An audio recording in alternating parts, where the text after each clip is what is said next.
नमस्कार किसान भाइयों, स्वागत है आप सभी का आपके अपने YouTube चैनल किसानों की पाठशाला में।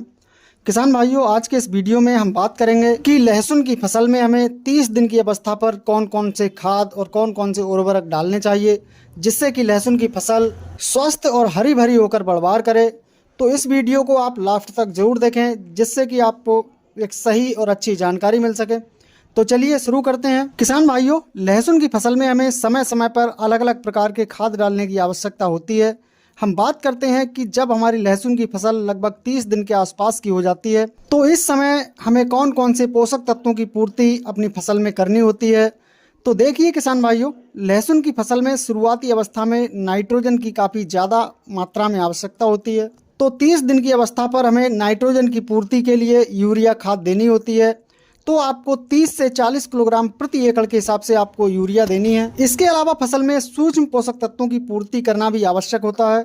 इसके लिए किसान भाइयों हमें माइक्रो न्यूट्रिएंट्स मिक्सर अपनी फसल में डालना होता है। तो माइक्रो न्यूट्रिएंट्स की पूर्ति के लिए आपको लेना है 4 किलोग्राम प्रति एकड़ के हिसाब से पीआई कंपनी का बायोवीटा, और इसके साथ ही 2 किलोग्राम प्रति एकड़ के हिसाब से आपको लेना है ह्यूमिक एसिड।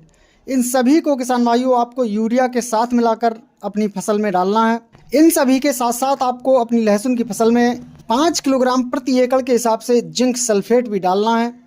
अगर आप अपनी फसल में लगभग 30 दिन की अवस्था पर ये सभी चीज़ें डाल देते हैं तो आपकी फसल में माइक्रो न्यूट्रिएंट्स की पूर्ति होने के साथ साथ फसल में पौधों की जड़ों का विकास बहुत अच्छे से होता है, फसल में पीलापन नहीं रहता और पौधों में रोग प्रतिरोधक क्षमता बढ़ जाती है। तो आपको अपनी फसल की अच्छी ग्रोथ के लिए किसान भाइयों इन सभी पोषक तत्वों को डालना होता है। किसान भाइयों, यदि आप बताई गई खाद एवं उर्वरक को अपनी लहसुन की फसल में 30 दिन की अवस्था पर आप डालते हैं तो आपकी फसल से आपको एक बेहतर उत्पादन तो देखने को मिलेगा ही, साथ ही साथ आपको एक उच्च क्वालिटी का लहसुन देखने को मिलेगा।